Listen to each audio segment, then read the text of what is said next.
You know, even today, when we have Stack Overflow, the rest of the Stack Exchange, the Quora, and whatever, it is very common to hear that Python is single-threaded, or even more than that, Python cannot into threads. Well, let's close our eyes and reminisce for a while. Imagine the late summer of 1992. For me, it's a pretty distant past, because at this point I have just probably started to draw cars on the walls of on my parents' flat, because I wouldn't be able to draw them on a computer for at least, I don't know, 9 more years or something, because I wouldn't have a computer for at least that long. And in turn, computers wouldn't have, for example, Java for like 3 more years, because first alpha versions of Java only came out in 1995. But maybe more importantly, computers wouldn't be able to use something called parallelism for consumer-grade computers for not 3, not even 10, but for 14 more years, because it took 14 more years since then for the multi-core CPUs to start to take over the consumer-grade market. And yet, in this very same summer of 1992, CPython gained multi-threading support. So, yeah. Another thing, on other occasions you might see, CPython can only run on a single core. Well, you have already noticed the distinction. I'm not using Python. I'm specifically saying CPython. And CPython is only one implementation of the Python language. There are more of them, of course. But CPython is a first and the reference one. And if you, in case you don't know which one you are using, it will be CPython. As you have probably guessed, it is written in C. And part of that C code that the CPython is written in is used to run your Python code. And throughout most of this talk, we will be talking about this bottom part of it. So back to threads. When you have multiple cores in your computer, when you run some process, some CPython process, and you give your computer multiple threads, this computer will use his multiple cores to run these threads. Trust me. And this invalidates the second thing, because if you run multiple threads, you have no control over how many threads, how many cores the process, your operating system, will use to run these threads. But this sentence is not also entirely false either, because the essence of the GIL is that CPython process can execute Python code, Python bytecode in one thread at a time. And have you noticed the distinction between the third and the second one? Your CPython process can still run any instruction that comes from the C, any instruction it wants, but only unless it has to interact with any Python object or run any Python instruction. When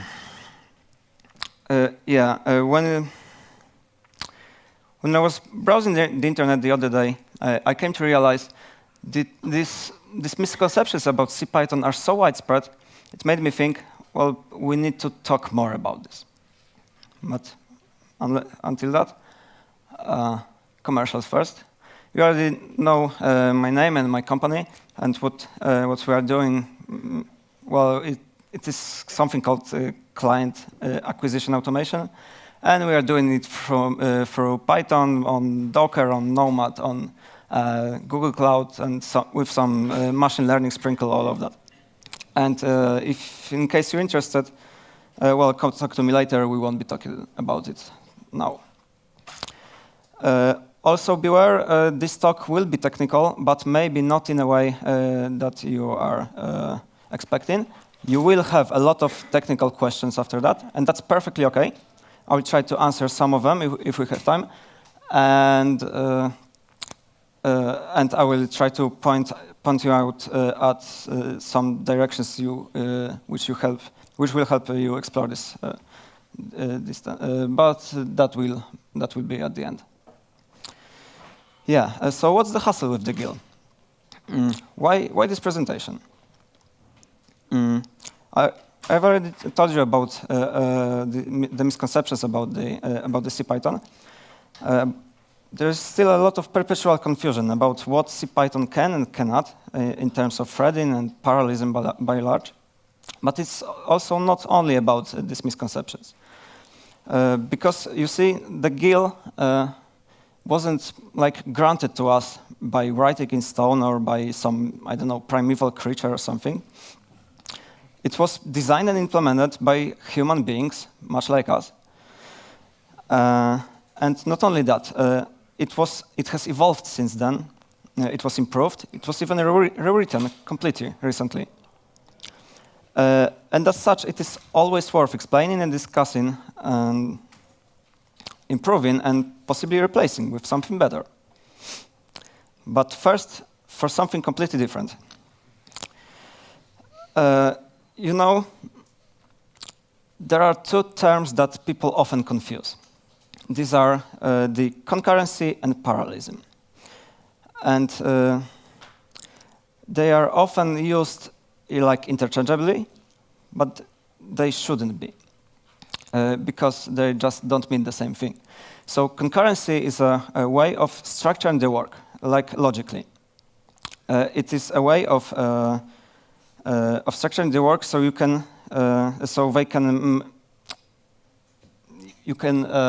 make them run later in parallel way.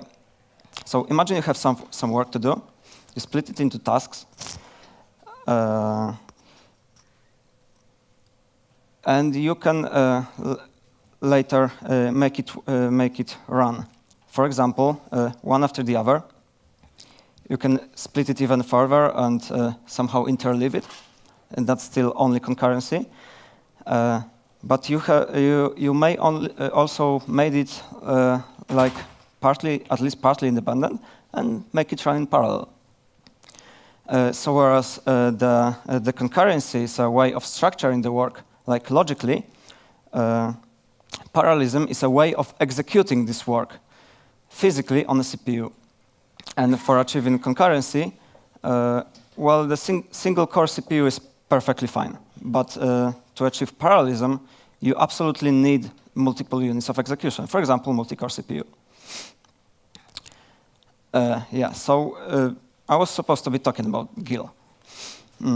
Well, what is it? Well, the first thing it is a three-letter acronym that is often used in Python programmer interviews. But not only that.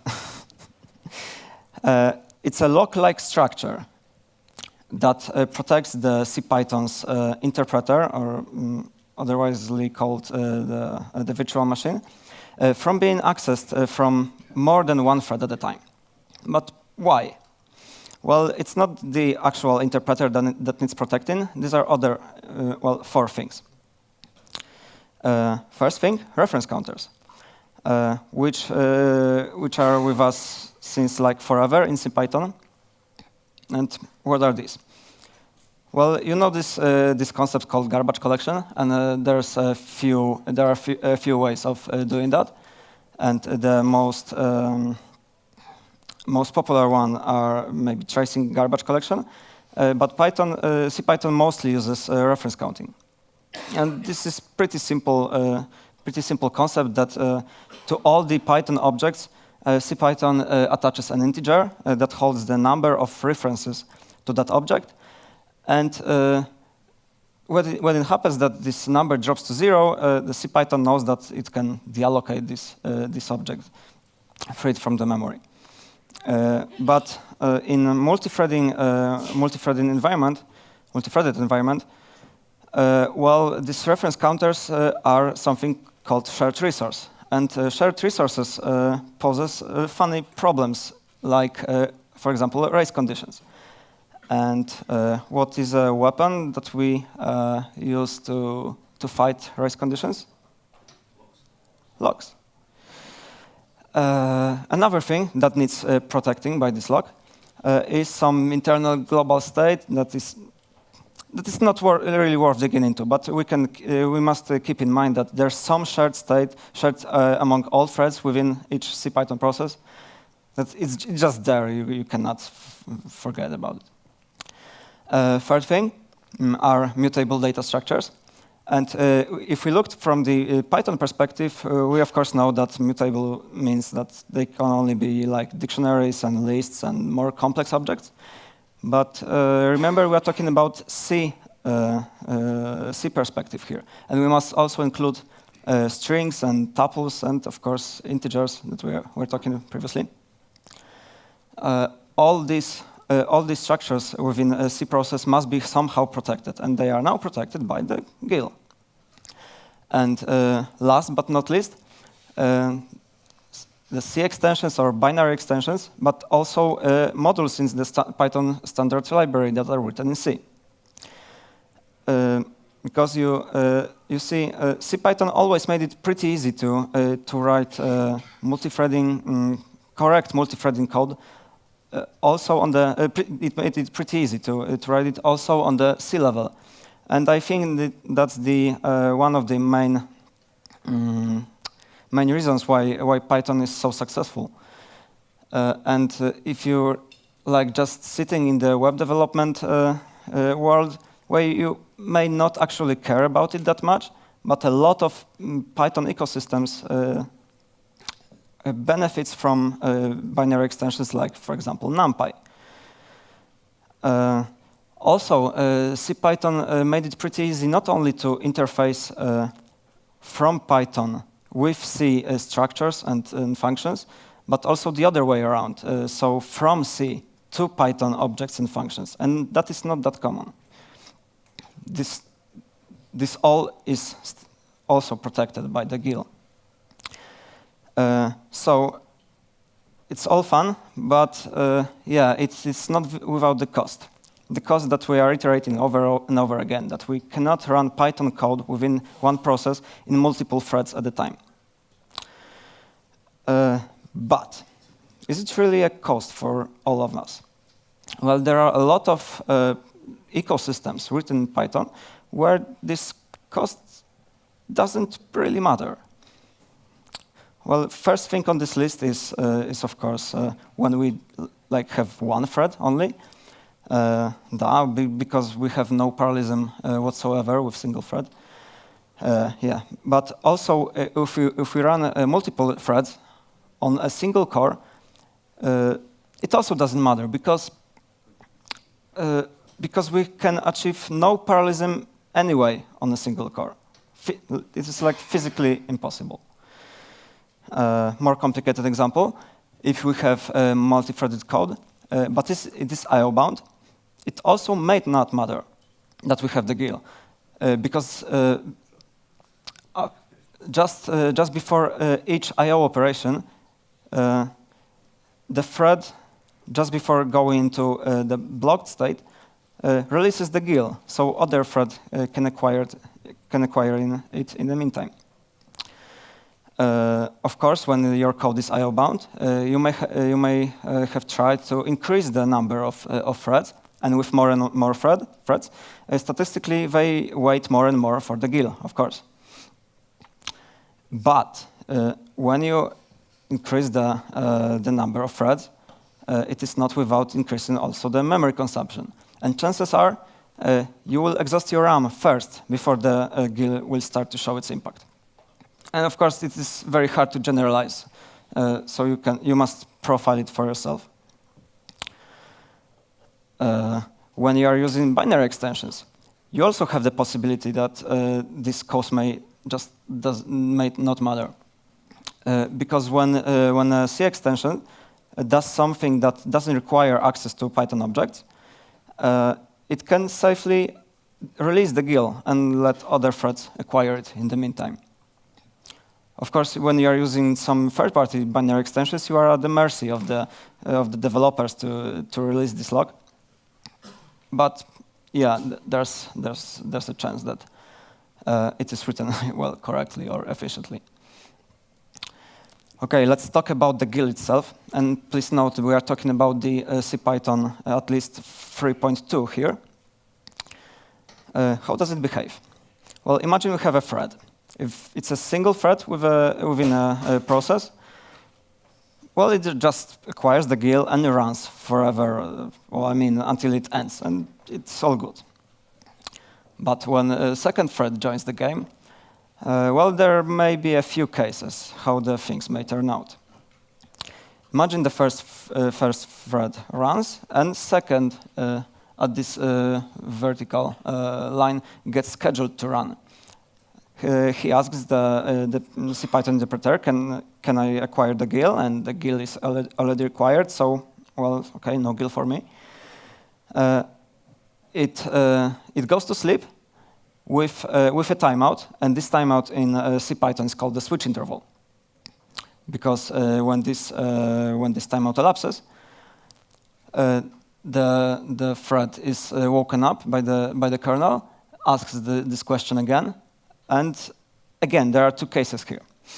Either the first thread stops before, and the GIL might be simply acquired, and the second thread just runs, and everything is good again. But it may also have happened that the first thing is still running. So this doesn't iterates forever. The second thread does something that it can acquire the GIL eventually. It sets some flag that is called GIL drop request. And this flag is checked by the currently running thread at each turn of the eval loop within the CPython interpreter.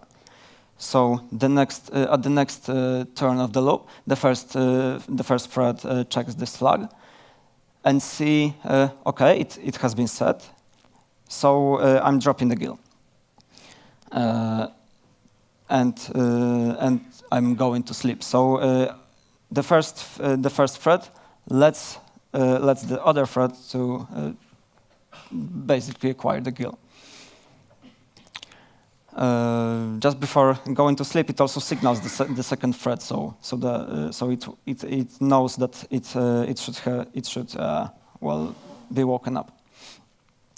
But if it so happens that for some reasons related to thread scheduling, the first thread is woken up before the second thread got the chance to acquire the GIL.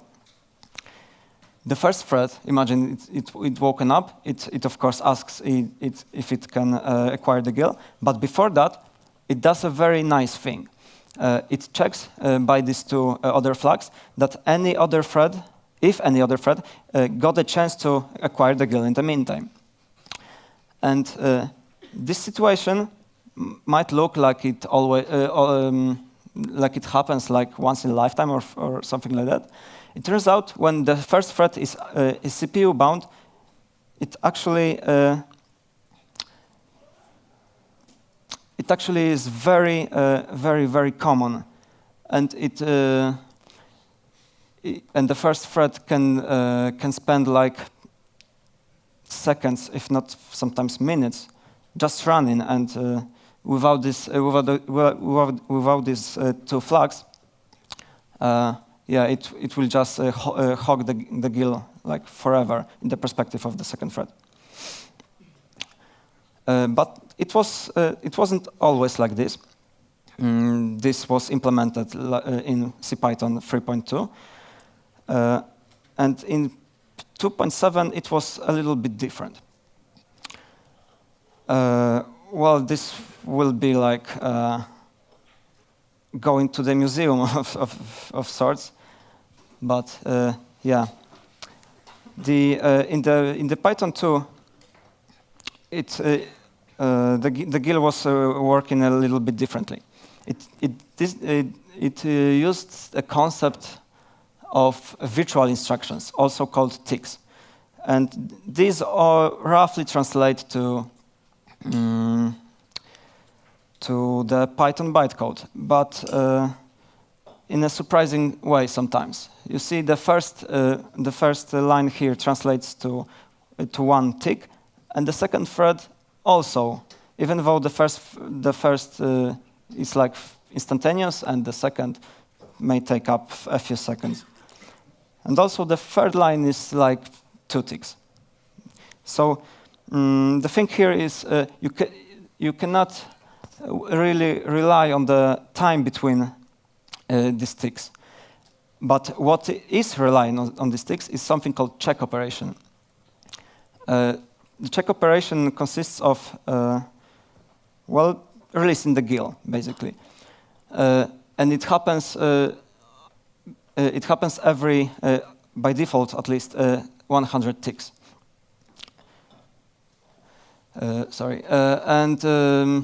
Yeah, as already said, you cannot assume any particular switch interval. Whereas in Python 3, you have some switch interval. It of course won't work like it will switch at precisely this moment, but it is very close to it compared to 2.7. Yeah, so also this thing about checking whether any other thread got the chance to acquire the GIL in the meantime, there was no such thing in Python 2.7. So a lot of check operations could be done before at last the second thread could acquire the GIL. Yeah, we don't have much time to iterate on more Python interpretations and languages, sorry. But the key thing, Py also has the GIL, until at least the software transaction memory comes in. Jython and IronPython doesn't use system threads like CPython does, and they are much more complicated in this regard. And this is what allows them to not have the GIL. Also, Ruby has the GIL, and pretty similar to how CPython has it. And at last there is Go, which, well, yeah, the Go is much faster and yeah, stuff, but it's also designed very, very differently than Python and CPython, of course. It uses Go routines for concurrency, which are pretty much mapped to many system threads, and it is also much more complicated than threads implementation in CPython. And for communication between them, well, you pretty much don't have something called shared state, but you must explicitly communicate. So it requires you to well, think very differently than in Freddy model. Yeah, so now that we already know something about the GIL, imagine you are in a situation that you have some code, you run it in multiple threads, and you think it is slow because of the GIL. You think it is slow because of the GIL because you profiled it, and by profiling I mean profiling your code, not relying on some benchmarks. Because there's this thing with benchmarks. Do you know the spherical chicken joke from? No one. Okay, so the benchmarks are a little bit similar. So the jokes basically is about how the physicist would try to model a chicken with a spherical chicken in a space, and yeah. So it's pretty much similar to what we sometimes do and sometimes try to rely on. For example, by writing some benchmarks like Fibonacci numbers or something like that. You must keep in mind that in the end, your users doesn't really care about Fibonacci numbers. At least ours don't. Yeah, so once you profiled your code, you assume that GIL is the problem. You might try to solve it in a few ways. First is to switch to multiprocessing, the process-based parallelism instead of threading one. That's a kind of obvious thing to do. But what also may have happened is that when you have threads, there is a chance that you have a lot of, well, at least some of shared state between them. And the more and more shared state, the less efficient will the communication between processes be. So you could try to solve it by reducing the shared state. Or maybe redesign your threads and end up in a situation where you actually end up with even no processes, by still threads that are redesigned and just faster by being threads. Another thing you may try is to use some existing binary extensions, or maybe write your own one. And let's say the easier way to do this is to use CPython, where you not only can mark some, for example, integers that these are only ever integer, and you can compile it. You just use the C implementation, but also it has something that is pretty similar to context manager, that simply says, I don't need GIL here. You can drop the GIL and let other threads run in the meantime. And when the CPython is not a good choice for you, you can always resort to write in pure C when you have these two macros that basically says drop the GIL and acquire the GIL again. You of course must remember about acquiring the GIL again, because otherwise you end up with situations that involve race conditions on best cases and segmentation faults, maybe. Yeah, and last thing you can try when you have IO bound code is to maybe use asynchronous IO, but that's only for IO bound code, remember. Yeah, so you may already see that GIL is not that bad, but there is still a lot of people that just say, well, the GIL must go away. And yeah, it maybe could. Maybe someone will at last try to come up with some implementation that does just that. But it certainly is not a weekend project, because some of the internet may think it is. Like, just remove these few lines. Yeah, yeah, that wouldn't work, because that would be basically like saying to all the C extensions developers, well, you really can't assume thread safety anymore. You must deal with that yourself. That is basically breaking every C extensions ever. And as it happens, these are just technical difficulties in that, but there are also more like political ones that were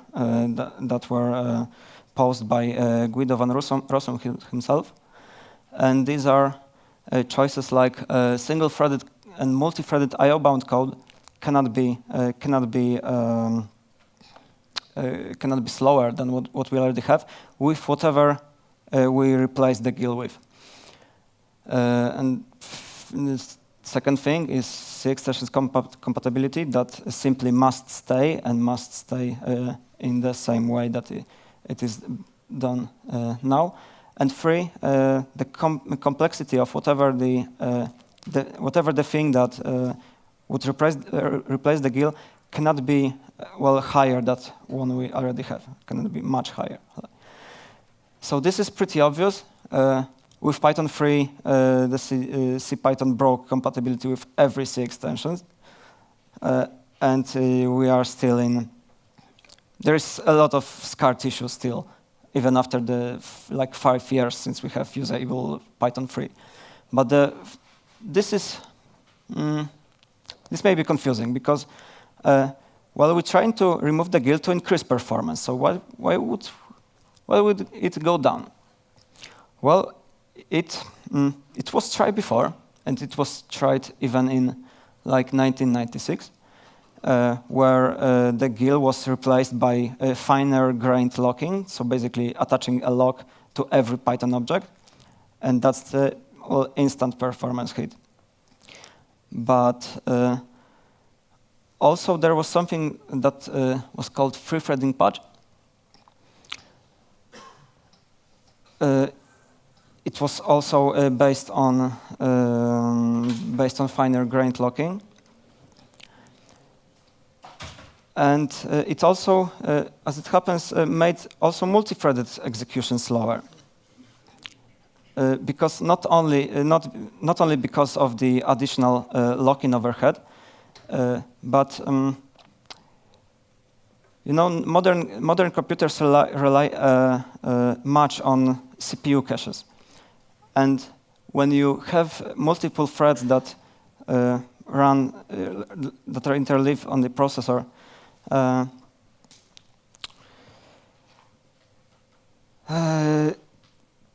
they are invalidating these caches so often that they might as well not exist. And it, in very common cases in Python world, it made it at like 20% slower even. There was some effort that was trying to use some interpreters for the GIL problem. And also there is the new project called GILectomy that is also trying to replace the one global lock with finer-grained locking, but also exploring very interesting techniques like buffered reference counting or thread private locking and so on. But also by providing for the C extensions developers a deprecation path, because basically you cannot remove the GIL without breaking C API compatibility, but you can do something about it, and it does just that.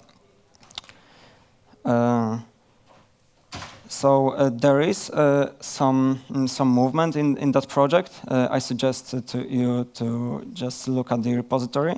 I have it linked in at the end. And what to do about it? What we can do about it? What's the hassle with the GIL?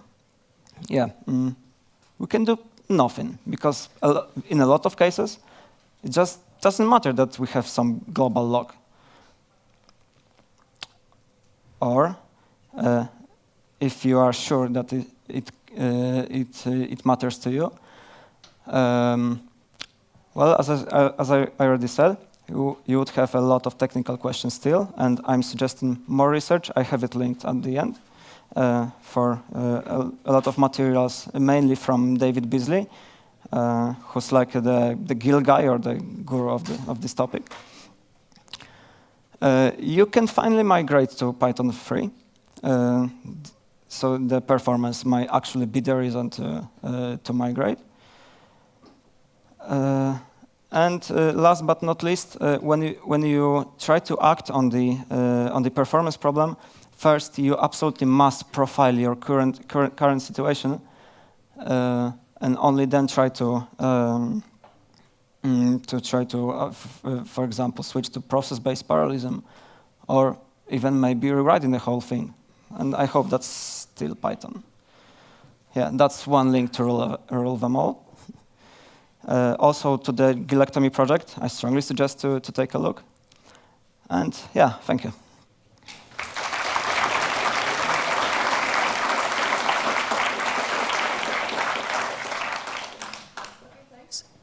So the question about GILectomy is answered, I guess. Mm-hmm. There's another question. How can I check that my program performance is limited by GIL and not something else? How to tackle this?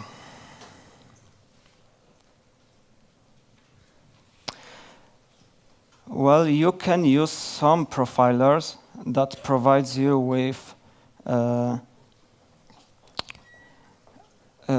information how long does your threads are stuck with in the waiting state. That's pretty much it. That's the best idea I can come up with right now, but yeah, nothing more. Regarding the GIL question, the GILectomy question, sorry, the repo might look dead, but also only because you may look in at the master branch, and you should look at the GILectomy branch.